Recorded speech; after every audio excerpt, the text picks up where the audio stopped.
வரைக்கும் தொடரும் இந்த பாசம்.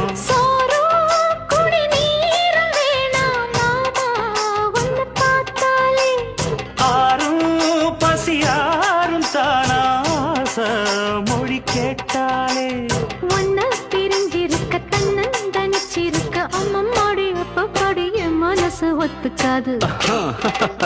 செந்தூர பாண்டிக்கோரு சோடி கிளி கூ